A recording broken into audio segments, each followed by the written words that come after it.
Tonight, could talks between the U.S. and Iran be starting back up again? President Trump teased that very possibility today, telling the New York Post that to stay in Pakistan because, quote, something could be happening over the next 2 days. If talks continue later this week, sources tell CNN that Vice President J.D. Vance will once again lead those negotiations. There's a lot of course, mistrust between Iran and the United States of America. You're not going to solve that problem overnight, but I feel very good about where we are. So a lot of optimism from the president and his vice president. But Peter, it's not the first time that we've heard them express optimism about a negotiation when maybe that was a little bit too on the bright side. The gaps that they have to kind of bridge between Iran and the U.S. are still pretty large. President Trump told the New York Post that he was not pleased with reports that the U.S. had asked Iran to suspend its uranium enrichment for at least 2 decades during the last weekend's unsuccessful talks. I've been saying they can't have nuclear weapons, so I don't like the 20 years. Understandable. But Iran is at 5 years.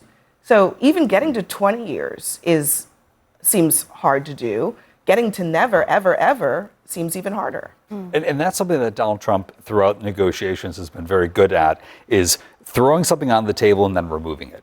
Traditionally in a negotiation, you put it on the table. If it's on the table, great, it's up for discussion. It's kind of a sacrosanct thing.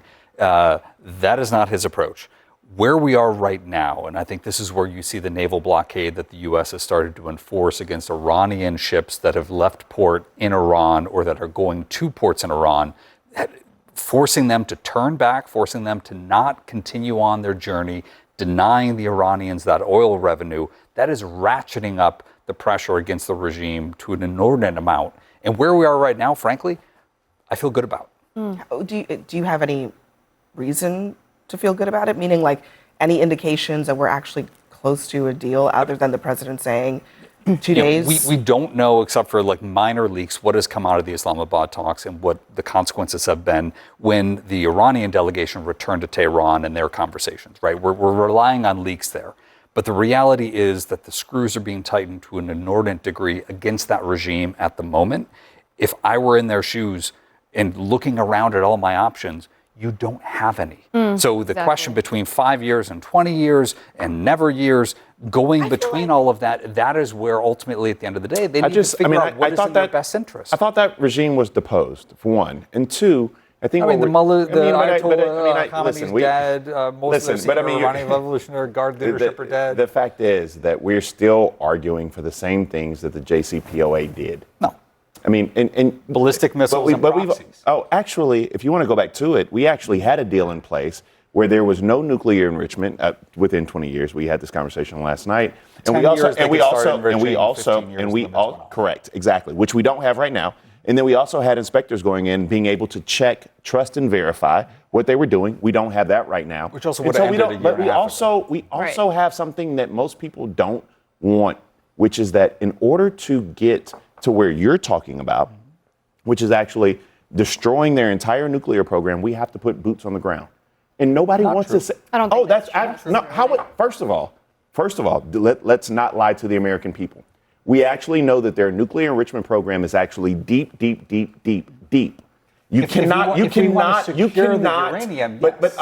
Exactly. So let's not lie to folk and just say that we can just bomb from on. You cannot destroy their entire nuclear enrichment program unless you put boots on the ground. That's a fact. That's not something we're making up. That's not something we're just talking about on air. Iranians, if in the context of a diplomatic negotiation, say, you know what, that highly enriched uranium we're sitting on, it is no longer beneficial for us to do that. Bakari, we have boots on the water right now. I mean, let's there's not. There's a ship in between. Well, yes, I know there's a ship in between, but that ship can easily be targeted by Iranians, and they would be toast.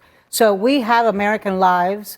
You're telling me that you don't think... We've also lost American lives. We've lost American lives, and we have American lives at risk there right now. So let's not pretend we don't. I'm not going to dispute that. You're absolutely right. And there are realistically going to be boots on the ground. We have boots on the boat. That's why is that realistically, though? Why is it realistic? I'm agreeing with you. I mean, I hear you. Because I've heard a lot of reasons why people are really against what Trump has done, but I'm also not really hearing a rational response why we should let Iran just be.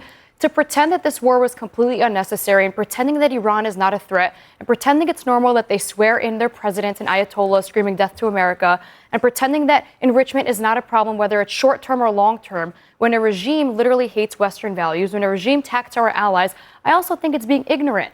Now, I don't want to copy what Europe is doing, where they want to mortgage their future for 10 years of comfortability at the expense of a long-term problem. So I appreciate the fact that maybe it's short-term pain for a longer-term solution. Is it ideal? No. What's the pain? Because I heard the talking points and they're great. And I actually agree with some of you because some of what you said. Because listen, I don't want a nuclear-enriched Iran. I don't think Iran deserves to have a nuclear weapon. I think they sponsored terror for 40 years. I think they want to destroy America. I think they want to destroy Israel. I agree with all of those points.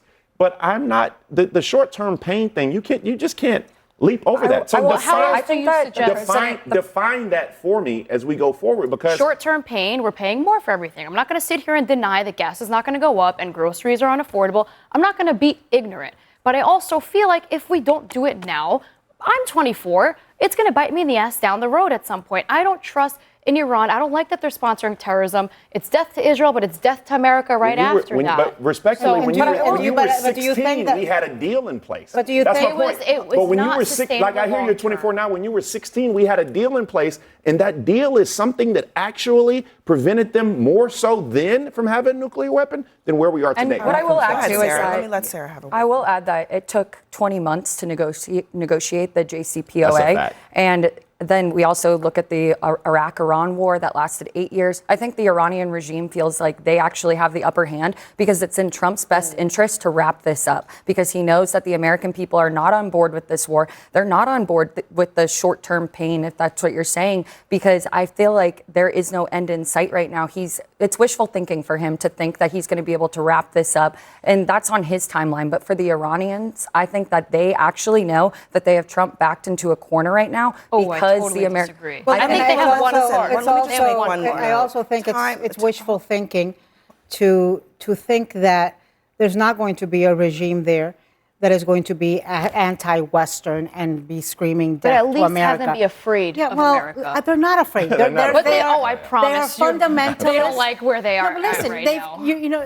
What people don't understand is with these fundamentalists over there who have not been deposed, who have not changed, it's like with gray hairs. You're 24, you don't have any. You pluck one out, 3 more come out. I just learned I agree. You can kill the person. You can't kill the ideology. There has been no regime change. To Sarah's point, getting a long-term deal, a permanent deal with Iran on their nuclear capabilities, on their ballistic missiles, on their funding of terror proxies is probably not going to happen in 6 days. No, I mean, is that realistic?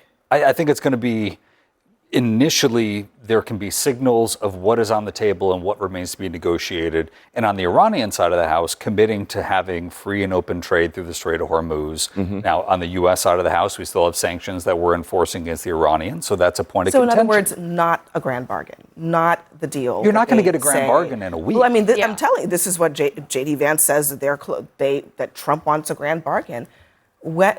I don't think that they're being transparent with the American people about when that could feasibly happen, if it can happen at all. But not only transparency. I mean, it's just like, if we're going to do this, why can't you calculate just what happens in the Strait of Hormuz? Why can't you calculate or understand what insurance companies are going to do in response to that? Like, we have been caught off guard every single step of the way. You're shaking your head. No. I'm shaking my head. No. Why? Tell me, explain to me, because if there's any industry that because now Donald we're paying, Trump now, would not have a very comprehensive and competent understanding of within his administration. I mean, what was the whole, Donald Trump is a sucker for the oil industry. Oh my God, he's got so many oil executives in there. But first of all, the Strait of Hormuz. Trump did say that he didn't expect them to correct. close the Strait. Not only that, cutting off their nose to spite their face. I'm just telling you what he said. Up and depose he did say exactly, that. But the Strait of Hormuz, did not happen. It delivers 25% of the world's oil.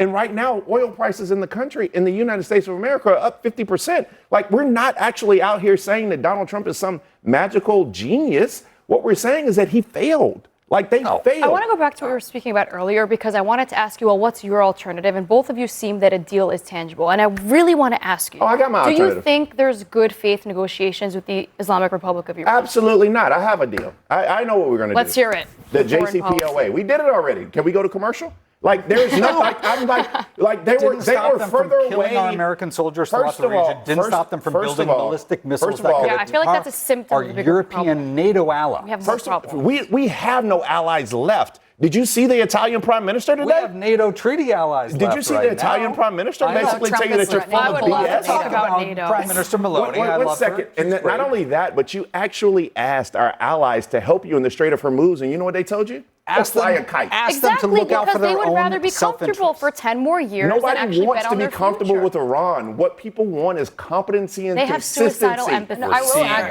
to your question that you posed to Suicidal. me. I would like to see him negotiate a better deal than the JCPOA. I'm not saying that that deal was perfect. By no means was it perfect. And there are other things that we could gain in negotiations Absolutely. with them.